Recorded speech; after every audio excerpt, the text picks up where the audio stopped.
आप सभी का स्वागत है हमारे YouTube चैनल द स्टडी गोल में। और आज हम शिक्षण कौशल के अंतर्गत देखेंगे भारतीय शिक्षा का इतिहास, यानी कि ब्रिटिश कालीन शिक्षा। कि जब भारत पर ईस्ट इंडिया कंपनी का राज्य था तो भारतीयों की कैसी शिक्षा व्यवस्था थी और उनकी शिक्षा व्यवस्था के लिए क्या क्या योजनाएं आईं और क्या क्या विवरण पत्र आए। तो उन सभी बिंदुओं पे हम चर्चा करेंगे जो एग्ज़ाम में पूछे जाते हैं या जिनसे परीक्षाओं में प्रश्न बनते हैं, यानी कि एग्ज़ाम ओरिएंटेड फैक्ट पे ही सिर्फ चर्चा करेंगे। तो आपको अगर हमारा वीडियो पसंद आए, सब्सक्राइब करें, लाइक करें, शेयर करें और हमसे जुड़ें। तो सबसे पहले देखेंगे मैकाले का विवरण पत्र, कि मैकाले का विवरण पत्र कब आया और इस विवरण पत्र में क्या क्या बातें कही गईं। तो इस विवरण पत्र को 2 फरवरी 1835 को मैकाले ने विलियम बेंटिंक के समक्ष प्रस्तुत किया। तो क्वेश्चन बनेगा कि मैकाले का विवरण पत्र कब आया, तो 2 फरवरी 1835 को आया। और ये जो उस टाइम ब्रिटेन के प्रधानमंत्री थे विलियम बेंटिंक के समक्ष प्रस्तुत किया और फिर ये पास हो गया। उसके बाद देखेंगे कि मैकाले ने कहा कि यूरोपियन साहित्य की एक अलमारी भी पूरे अरबियन एवं भारतीय हिंदू साहित्य पर भारी है। यह इम्पॉर्टेंट है, बहुत बार पूछा जा चुका है कि यूरोपियन साहित्य की एक अलमारी भी पूरे अरबियन एवं भारतीय हिंदू साहित्य पर भारी है। किसने कहा है? तो ये मैकाले ने कहा है। तो मैकाले ने कहा कि जो भारतीय साहित्य है वो झूठों और अंधविश्वासों से भरा हुआ है, इसीलिए उस साहित्य का कोई महत्व नहीं है। अगर पूरा भारतीय हिंदू साहित्य मिला लिया जाए फिर भी वो यूरोपियन साहित्य की एक अलमारी के बराबर भी नहीं है। यानी कि भारतीय साहित्य का मैकाले ने मजाक बना दिया था कि वो झूठ और अंधविश्वास से भरा हुआ है, इसलिए उसकी कोई महत्व नहीं है। उसके बाद देखेंगे हम कि निस्संदन छनाई के सिद्धांत की बात को प्रस्तुत किया। तो क्वेश्चन बनेगा कि निस्संदन या छनाई के सिद्धांत को सर्वप्रथम बार किसने प्रस्तुत किया? तो ये मैकाले ने प्रस्तुत किया। और निस्संदन या छनाई का सिद्धांत क्या होता है? तो इस सिद्धांत का तात्पर्य है कि संपूर्ण भीड़ को शिक्षित करने की जगह पर कुछ चुने हुए लोगों को शिक्षित किया जाए। यानी कि मैकाले ने कहा कि संपूर्ण यानी कि सभी लोगों को शिक्षित करने की जगह पे कुछ चुने हुए लोग, यानी कि जो उच्च वर्ग के कुछ चुने हुए लोग हैं जिनके अंदर थोड़ी बहुत शिक्षा है, थोड़ी बहुत ज्ञान है, उनको पहले शिक्षा दी जाए और फिर वो अपने नीचे वाले वर्ग को शिक्षा देंगे। यानी कि पहले उच्च वर्ग के या कुछ चुने हुए लोग हैं उनको शिक्षा दी जाए, फिर वो जब शिक्षित हो जाएंगे तो वो अपने नीचे वाले लोगों को शिक्षा प्रदान करेंगे, जिससे शिक्षा बूंद बूंद यानी छन कर जाएगी। इसीलिए इसको छनाई या निस्संदन का सिद्धांत कहते हैं। उसके बाद देखेंगे हम वुड का घोषणा पत्र। तो वुड का घोषणा पत्र वेरी इंपॉर्टेंट है, इसको आप ध्यान से देखेंगे कि वुड के घोषणा पत्र को भारतीय शिक्षा का मैग्ना कार्टा कहा जाता है। तो क्वेश्चन बनेगा कि भारतीय शिक्षा का मैग्ना कार्टा किसको कहा जाता है? तो वुड के घोषणा पत्र को भारतीय शिक्षा का मैग्ना कार्टा कहा जाता है। इसके अंतर्गत प्रमुख बिंदुओं पर चर्चा कर लेंगे। या 19 जुलाई 1854 को आया। तो क्वेश्चन बनेगा कि वुड का घोषणा पत्र कब आया? तो यह 19 जुलाई 1854 को आया। इस घोषणा पत्र में 100 अनुच्छेद का वर्णन था। तो क्वेश्चन बनेगा कि वुड के घोषणा पत्र में कितने अनुच्छेदों का वर्णन है? तो 100 अनुच्छेदों का वर्णन है। उसके बाद प्राथमिक शिक्षा देसी एवं अंग्रेजी दोनों माध्यम से हो। यानी कि वुड के घोषणा पत्र में ये बात कही गई कि जो प्राथमिक शिक्षा हो वो देसी यानी कि प्रांतीय भाषा में भी हो और अंग्रेजी दोनों माध्यमों में की जाए। ऐसा नहीं है कि सिर्फ अंग्रेजी भाषा ही हो, यानी कि जो उनकी देसी जो प्रांतीय भाषा है वो भी उनके सिलेबस में हो और अंग्रेजी दोनों चीज़ें हों।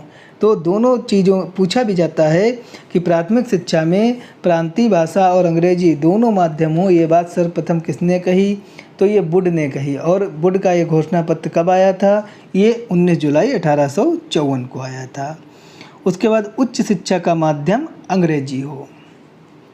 उसके बाद देखेंगे कि बम्बई, मद्रास व कलकत्ता में लंदन विश्वविद्यालय को आदर्श मानकर एक एक विश्वविद्यालय स्थापित करें। ये पूछा भी जाता है कि वुड के घोषणा पत्र में मुंबई, मद्रास व कलकत्ता में एक एक विश्वविद्यालय स्थापित करने की बात कही गई थी। तो किस विश्वविद्यालय को आदर्श मानकर एक एक विश्वविद्यालय खोलने की बात कही गई? तो ये लंदन विश्वविद्यालय को। इसको आप याद रखेंगे कि लंदन विश्वविद्यालय को आदर्श मानकर भारत में मुंबई, मद्रास व कलकत्ता में एक एक विश्वविद्यालय खोलने की बात वुड के घोषणा पत्र में कही गई थी। उसके बाद देखेंगे कि निस्संदन का सिद्धांत रद्द किया जाता है। ये इम्पॉर्टेंट है, क्वेश्चन भी बनता है कि निस्संदन का सिद्धांत कब रद्द किया गया? तो ये 1854 का जो वुड का घोषणा पत्र आया उसमें ये रद्द कर दिया गया। यानी कि इसमें ऐसा था कि पहले चुने हुए लोगों को शिक्षा दी जाती थी, यानी कि जो उच्च वर्ग के थे उन्हें शिक्षा दी जाती थी, और फिर वो जब शिक्षित हो जाते थे तब वो अपने जो नीचे वर्ग के लोग होते थे उनको शिक्षा देते थे। तो ये इस प्रकार से ये एक पक्षपात था, यानी कि इस प्रकार से सभी को शिक्षा नहीं प्राप्त होती थी। तो इसलिए वुड ने इस सिद्धांत को रद्द कर दिया और सभी के लिए शिक्षा व्यवस्था सुचारू रूप से चालू कर दी, यानी कि शिक्षा व्यवस्था सभी के लिए होगी। उसके बाद स्त्री शिक्षा पर ध्यान दिया गया। तो क्वेश्चन बनेगा कि स्त्री शिक्षा पर ध्यान किस घोषणा पत्र में दिया गया? तो वुड के घोषणा पत्र में स्त्री शिक्षा पर ध्यान दिया गया। बाइबल की पुस्तक रखना सभी विद्यालयों में अनिवार्य कर दिया गया। तो क्वेश्चन बनेगा कि बाइबल की पुस्तक रखना सभी विद्यालयों में अनिवार्य किया गया, ये किस घोषणा पत्र में कहा गया? तो ये 1854 में जो वुड का घोषणा पत्र आया था उसमें ये बात कही गई। उसके बाद हरटॉग समिति को देख लेंगे कि हरटॉग समिति में क्या क्या इंपॉर्टेंट बिंदु हैं, क्योंकि सिर्फ हम उन्हीं बिंदुओं पर चर्चा कर रहे हैं जो एग्जाम में पूछे जाते हैं, नहीं तो बहुत लंबी वीडियो हो जाएगा। ऐसा हम नहीं कर रहे हैं, आपको सिर्फ 10 मिनट में ही इम्पॉर्टेंट फैक्ट मिल जाएंगे जिनसे क्वेश्चन बनते हैं। अगर भारतीय शिक्षा इतिहास से कोई भी प्रश्न आता है तो इनसे बाहर नहीं आएगा, तो इसलिए आप सिर्फ इतना ही पढ़ लें, इतना आपके लिए काफ़ी है। तो देखेंगे कि हरटॉग समिति कब आई?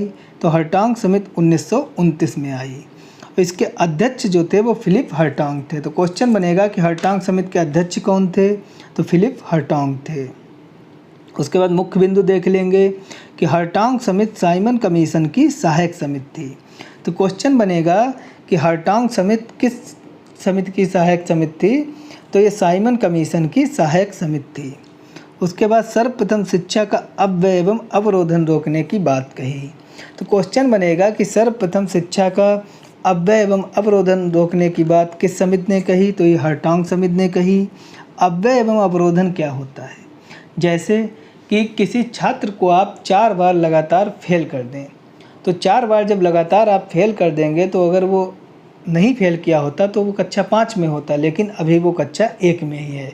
तो इससे आपने उसके अवरोध भी पैदा कर दिया, यानी कि आपने उसके विकास को रोक दिया, उसको अवरोध पैदा कर दिया। जो कक्षा 5 में होता वो अभी कक्षा 1 में है, इसी को अवरोध कहते हैं, यानी कि आपने अवरोध पैदा कर दिया। और अपव्यय का तात्पर्य है कि आपने उस पर व्यय भी किया, यानी कि आप 4 साल में जो 4 स्टूडेंट को और शिक्षा दे सकते थे वो आपने नहीं दी। आपने एक ही स्टूडेंट पे 4 स्टूडेंट के बराबर मार्जिन व्यय कर दिया।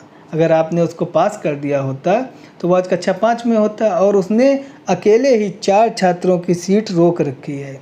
अगर वो पास हो जाता तो 4 स्टूडेंट और आ जाते, लेकिन आपने जब फेल कर दिया तो वो वहीं पे है।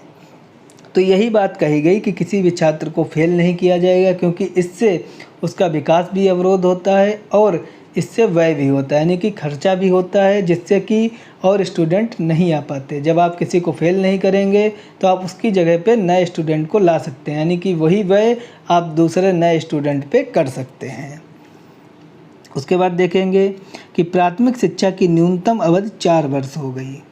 उसके बाद शिक्षण सामग्री बेहतर बनाएं व मनोवैज्ञानिक शिक्षण की व्यवस्था करें। तो क्वेश्चन बनेगा कि मनोवैज्ञानिक शिक्षण की व्यवस्था किस समिति में बताई गई? तो हरटॉग समिति में बताई गई।